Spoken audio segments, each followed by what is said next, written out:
How we doing, Jets fans? I'm Glenn Naughton with JetNation.com. Be sure to log into JetNation.com where you can register and become a part of what is the most active Jets message board on the web. So, I wanted to hop on here because as I was literally sitting down to do a little write up on the Jets and the Quinnen Williams situation, it turns out Quinnen Williams has this. I believe Zach Rosenblatt broke this. He was the first person I saw tweet it. If it was somebody else, my mistake. Zach Rosenblatt, the Athletic, of course. So Quinnen Williams has apparently removed the Jets from his Twitter bio. It now reads defensive tackle for dot dot dot dot. This is just standard practice in today's market. We see it all the time.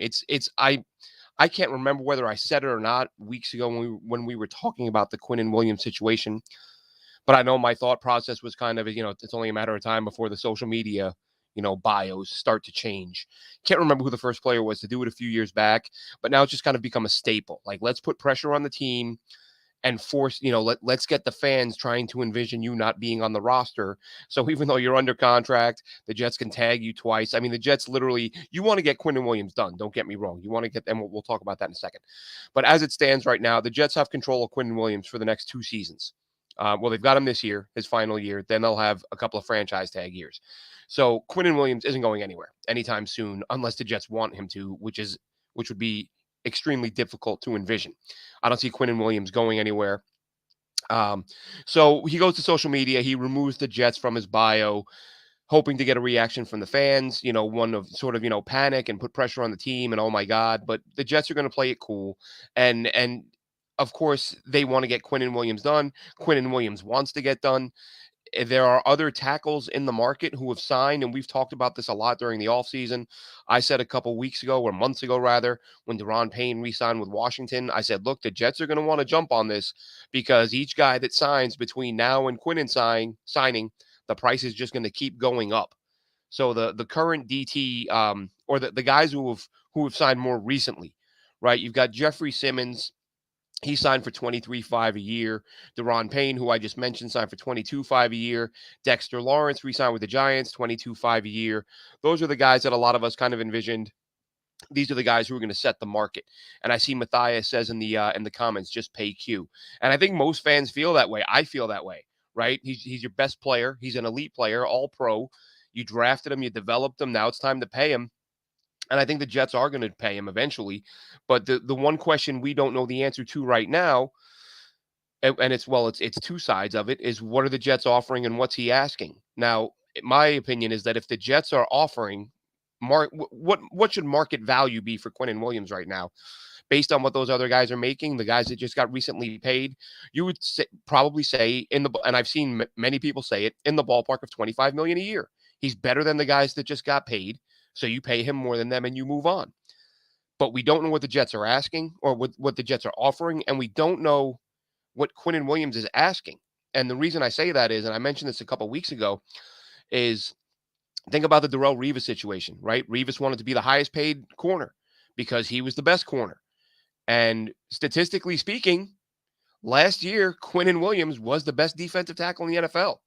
You look at his production, and especially if you look at his production on a per snap basis, and I'll admit I was wrong. I was critical of the Jets. I said I didn't like the heavy rotation, and I didn't think Quinnen Williams should be pulled off the field as often as he is. And now look, maybe he would produce more if he played more snaps. But the Jets contest that rotating guys so heavily and keeping their legs fresh is going to mean better results. So maybe the Jets got it right, and that's why he played as well as he did. But at the end of the day, Quinnen Williams outperformed all the other tackles in football last year. So is there the chance? And again, I think back to Revis, that Quinnen Williams and his agency, his representatives, are saying to the Jets, you can talk all you want about the guys that just got paid, but we're looking at Aaron Donald because from a production standpoint and a staying on the field standpoint, Quinnen was better. And Quinnen is ascending. There's no denying that. Quinnen Williams is on the way up. Aaron Donald, while still elite, you could say his best days are behind him. And I'm not saying he's not going to have a couple more monster years. Don't say, Glenn said, Aaron Donald is trash. I'm not saying that. I'm saying Quinnen Williams has a lot more good years ahead of him, potentially, than Aaron Donald does. So are his people talking to the Jets and saying, look, we have the better, younger, ascending player. Aaron Donald is getting 31, 32 million a year. We need 33. We need 34. I'm not saying this is happening. I'm trying to think to myself, what would have to be going on for the Jets to not get this done? And really, it could be guaranteed money. That could be what the haggling is over, because there's definitely the two parties aren't seeing eye to eye. For those of you who recall several weeks ago when Joe Douglas commented publicly on the Quinnen Williams situation, he said he was optimistic things were moving in a positive direction. Quinnen Williams tweeted out the Quinnen Williams emoji of him sipping tea with, quote, optimistic or moving forward, whatever it was.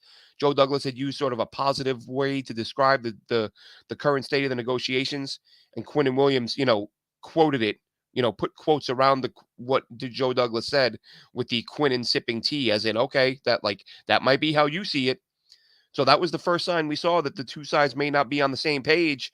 And now, of course, again, pulling the Jets off his social media, which amounts to nothing. It really, it's just it's, as I said, it's a common tactic used by players nowadays.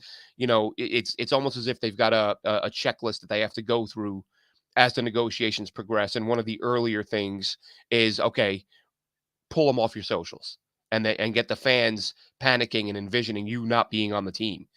Again, saying that you're not a member of the Jets when you're under contract with the Jets and they have franchise tag options doesn't really make a lot of sense. I mean, I understand why it's done, but nobody at One Jets Drive is panicking right now saying give them whatever they want because he just took us off his social media. And again, I'm not saying the Jets aren't being unreasonable here. It's entirely possible the Jets aren't coming with the right offer, but Quinnen Williams, and you can talk about the Aaron Rodgers situation. We're being told by the Jets, by Jets beat writers, that the Rodgers contract, like the details are it's sort of, what was it? I believe 2 or 3 days after he was acquired. Connor Hughes, oh, wait till you see this deal. It's going to be amazing. It's going to be so great. Well, okay. Well, if the meat and potatoes was hashed out weeks ago, then you can't be that far from having the thing finalized. And even though you can't have Quinnen Williams put pen to paper, because I've heard people say this, how are they going to get Q done when Aaron Rodgers isn't? They have to get the Aaron Rodgers situation fixed first. They don't have to have Aaron Rodgers' contract reworked and pen to paper in order to speak to Quinnen Williams' people. They can agree to numbers now and say, once Aaron's done, we'll have Quinnen sign his deal. So for Quinnen Williams to be doing what he's doing tells us that the Jets aren't where Quinnen wants them to be. So keep that in mind, because that's one thing I keep hearing is it's about the Rodgers deal. You can't sign Quinnen until Rodgers is signed. I get that. You can, as the Jets hierarchy, you can know what you've agreed to with Rodgers, or the overwhelming majority of it, if reporters are telling us weeks ago that we're going to love the deal.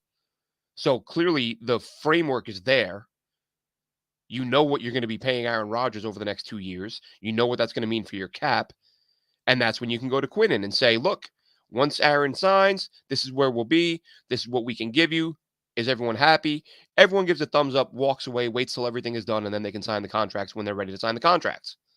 So the fact that we're seeing Quinnen Williams take to social media to make it clear he's not happy with the situation tells us that hasn't happened. So I don't get why people just assume nothing can be worked out until Aaron Rodgers is officially signed. You can, even if things are trending in the right direction, right? You don't even have to have a number agreed upon with Quinnen Williams and his people. You just have to be working, as Joe Douglas said, you have to have them as optimistic and forward-looking and forward-thinking as Joe Douglas is, who's telling us how good he feels about the negotiations, which of course he's going to say that publicly. Even if things weren't going well, Joe Douglas isn't going to come out and say, I don't know what the hell we're going to do here. We can't get to the right number. And getting to the number shouldn't be that hard. That's the one part where I would be shocked. I'm not saying, listen, I don't know, I'm not in there, but I would be shocked if the Jets aren't offering a fair market deal for Quinnen Williams. I would be less shocked if it turned out Quinnen's people wanted to be closer to Aaron Donald's deal than to the 3 guys who signed this year. And as Carmelo just said, another Rivas situation. We're not at that point yet, Carmelo, but that was the point I made at the top. That's why I wonder if this deal isn't about, the Jets might be there, standing there with a contract for 25, 26 million a year, ready to go. It tops all the other top guys who have recently signed. And Quinnen Williams camp could be saying, look, he's the better player than Aaron Donald right now. What's Aaron Donald's current? I think he's at 31. Yeah, 31.6. That's how much Aaron Donald's set to make. So we don't know that they're not saying we need 33. They might be saying we need 35, hoping the Jets will come down to 32, right? You come in higher than what you want. You want 32, 33 million a year? Well, then when you start negotiations, you tell the Jets we want 35 million a year, 36 million a year. And that way the Jets feel like they've won something by coming down to what you actually wanted. And the Jets, I mean, they could start a little low, but that would just be silly at this point. Everyone on the planet knows what the other tackles got. Everyone knows Quinnen is better than them, and everyone knows Quinnen is going to get more than them. So that should put the Jets in the ballpark of 25, 26 million. And maybe they're there. Like I said, maybe it is the guaranteed money. That could be what's holding all of this up. But until the deal is done, it's going to be more this game playing. You just want the deal done before camp starts. That's why I'm not really, and let's see. Carmelo says we don't have a top 5D without Q. 100% agree. If you listen to myself and Dylan Terraman, and we'll go over this on Jet Nation Live this week, Thursday night at 6:30. We said many times last year, the whole thing, that Jets defensive ranking, the whole thing that drove that was Quinnen Williams up front and the corners. Like any of those guys, if you had lost Sauce or DJ Reed or Quinnen for any length of time, that defense would have been far worse off because it was those guys that held. And listen, this isn't to say the other guys weren't contributors. They have some really good players on this defense. They need some more, but they've got some really good players. But those were the top three guys that made all this possible. So Carmelo, 100% agree with that. And David Garrard says he doesn't get the point of doing all this, piss off the fan base. He's under contract regardless. I agree, David. Look, this is what people do nowadays. As I've said a couple times already, they use the social media to try to put pressure on the team to come up with their offer. The Jets aren't going to be affected by it. So in that respect, it is pointless, right?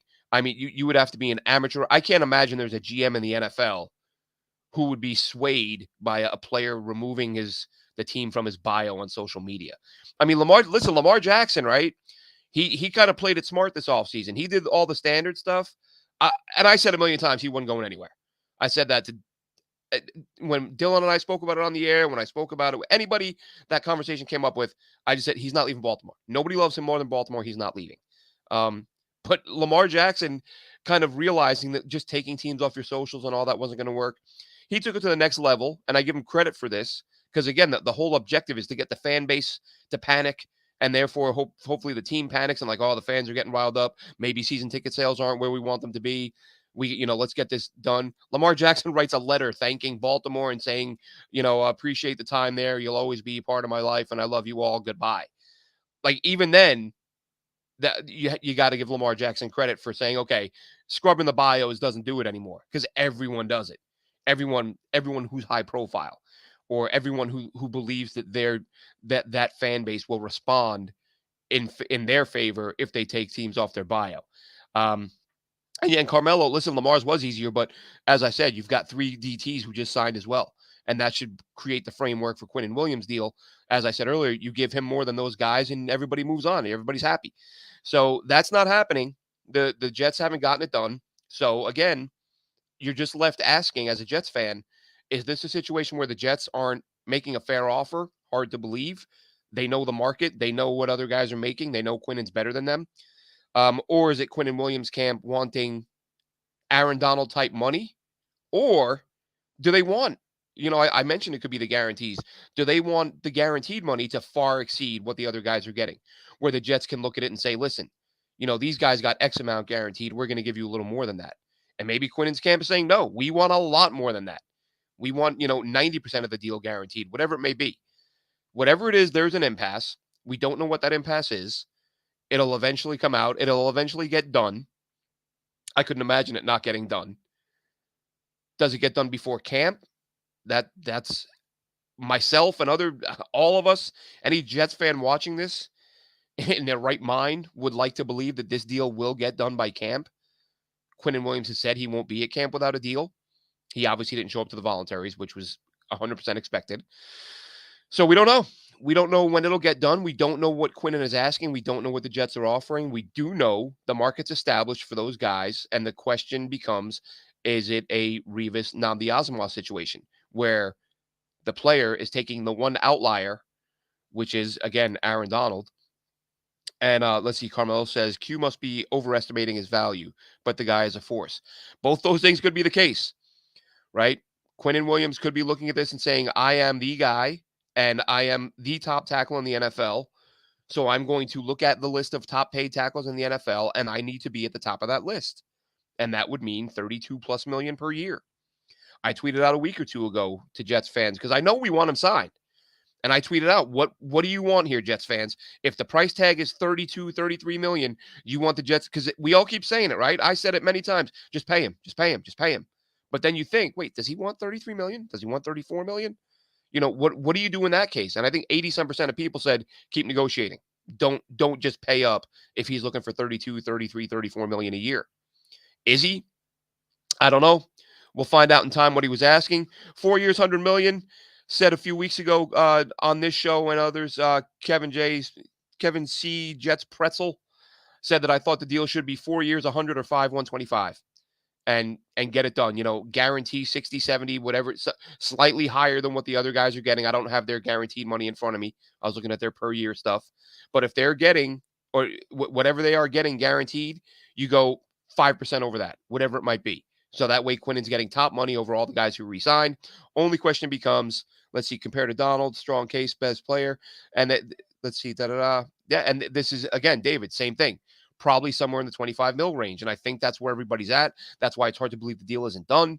That's what makes me ask, are one of the two sides being irrational and expecting too much? If that were the case, I would expect it to be the player side because the market is established. And Joe Douglas, as I said, I just can't see Joe Douglas walking up to looking at the current climate, the current market, and calling Quinnen Williams people and saying, we'll give you 21 million a year or 22. We're going to pay you the same as these other guys who Quinnen is better than. I just don't see it happening. So no deal at this point. Quinnen Williams not happy, but taking to social media. Again, it's become the normal thing to do. It's what players do when negotiations aren't going their way. We see it all the time. Doesn't mean a whole lot. Kudos to Lamar Jackson for taking that extra step and typing up a letter to thank the city of Baltimore. He was never going anywhere. I don't believe Quinnen Williams is going anywhere. We don't know what he's asking. When the deal gets done, everyone's going to celebrate. There'll be no hard feelings. And, the thought of him removing socials from his bio or removing the Jets from the socials on his bio will just be kind of a laughing point. And that'll be the end of it. So that's it for now. As I said, I just saw the news come over a few minutes ago. I think it's sort of within the last 30, 40 minutes. Carmelo hopes it's not a Jamal Adams situation. I don't see it going there. I mean, Quinnen is just a genuinely good person. I don't think he's going to go the Jamal route. Jamal was about Jamal. You give yourself the nickname president. I don't think there is a higher. I think you've sort of maxed out in terms of, where your ego can allow your mind to go. Quinnen Williams, I've said before, the things that I loved with Quinnen and Mekhi Becton, both from the time they were drafted, they just genuinely look like they're enjoying themselves, like they're enjoying life. They love playing the game, good kids, doing the right thing. Again, I know Becton has his detractors. That was a topic on a couple of our recent shows, but he's doing the right thing right now. Some people will still find reason to criticize him, but look, I'm not going to knock a dude who just dropped 60 pounds to get in shape after having a kid and trying to get his stuff in order. We'll see where that goes with Becton. He, of course, the Jets did not pick up his 50-year option. So if he has a monster year this year, he'll be looking for big money. Did the Jets do that, or does Carter Warren's drafting allow them to maybe let Becton walk? I don't think they will. I think if Mekhi Becton plays 15-plus games this year and dominates, I don't think he goes anywhere. So lots to go over for Becton in the future. That's, kick that can down the road. Right now, it's about Quinnen Williams. And listen, Aaron Rodgers, what is the holdup? Like, I'm not complaining. I'm just curious. I don't know how you bring a guy in and we see all these reports that you're going to love the contract. The contract is great. It's awesome. It's structured. It's so fantastic. That was a couple weeks ago now. And we're still sitting here with no deal.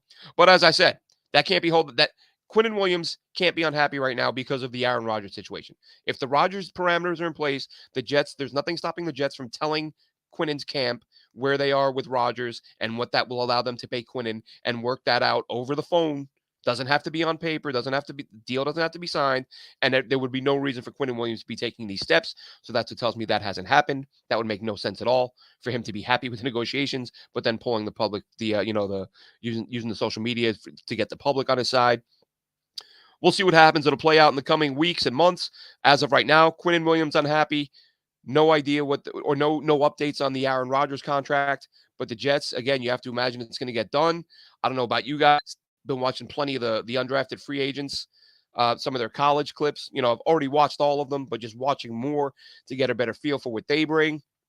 And more to come Thursday night. Myself and Dylan Terry